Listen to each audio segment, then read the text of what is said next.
It's the heart of rock and roll. A sound that defines the 20th century.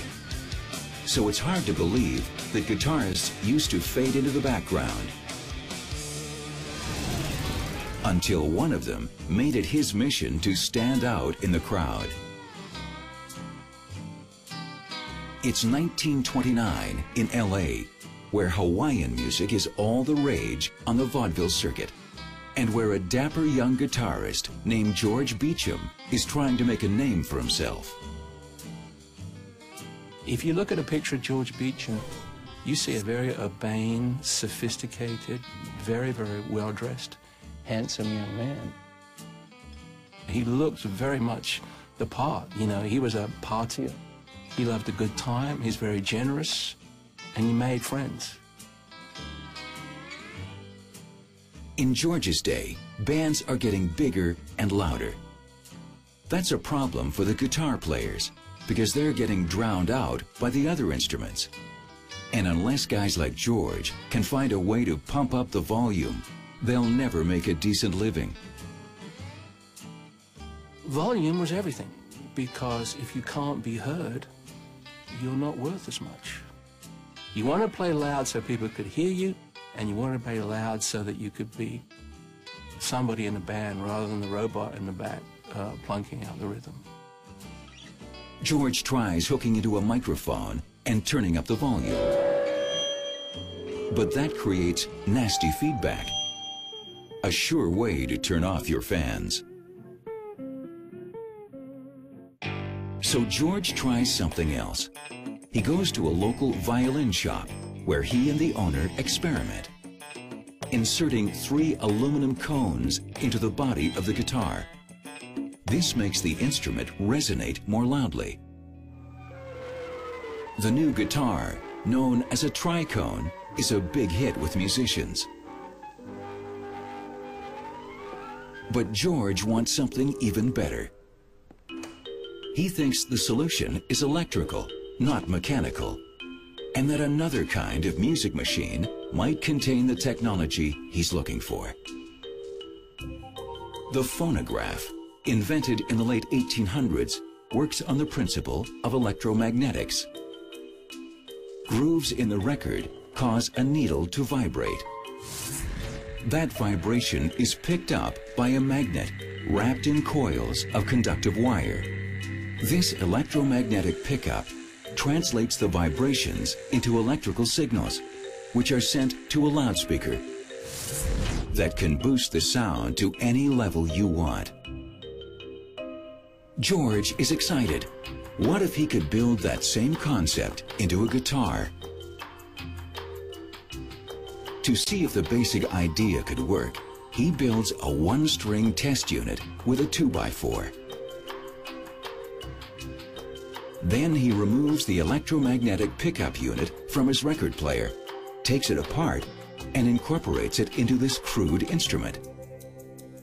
The results are promising.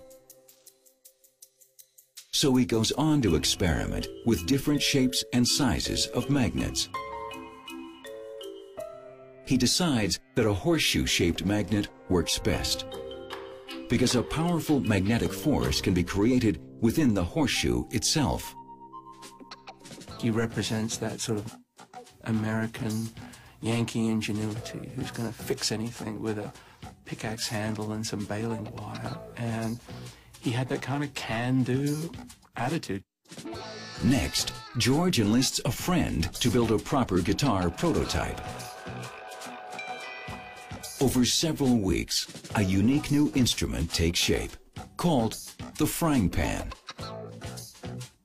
They called it the frying pan because it looked like a frying pan, but the shape owes a lot to the ukulele and the banjo, which were the stringed instruments of the time. It's time to insert the pickup device that George has designed. 2 horseshoe magnets placed end to end. The guitar strings will be threaded through the arms of the horseshoes, that is, through the magnetic fields. When a string is plucked, it will disturb those fields. The disturbances translate into electrical currents in the nearby coils of wire. that current travels to a loudspeaker. The result? A louder, more distinctive guitar than has ever been heard before. The next step, get some help to manufacture more guitars. George turns to another friend, Adolf Rickenbacker, who runs a tool and die plant.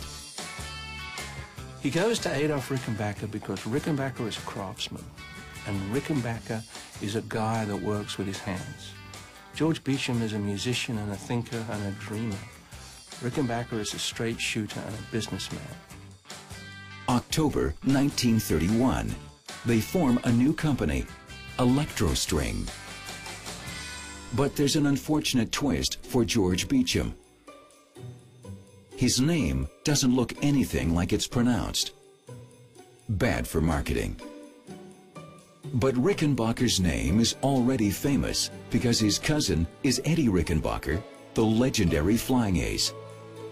So the guitar is sold as a Rickenbacker.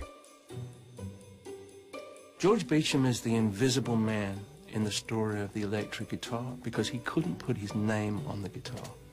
He invented it, but his name wasn't on it. Soon, everyone is trying to build and sell their own versions of the electric guitar. George and his partner decide it's too expensive to fight the patent infringement. As it turns out, there's soon enough business for everyone, because guitarists soon realize that George's invention makes them the stars of the show. The electric guitar really is the sound of the 20th century.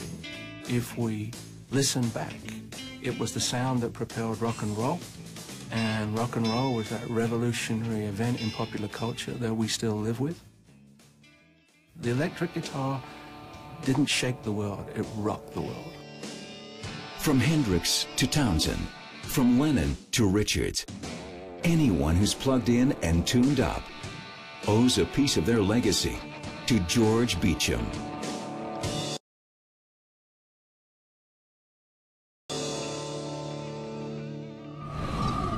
Other inventions that rocked the decade.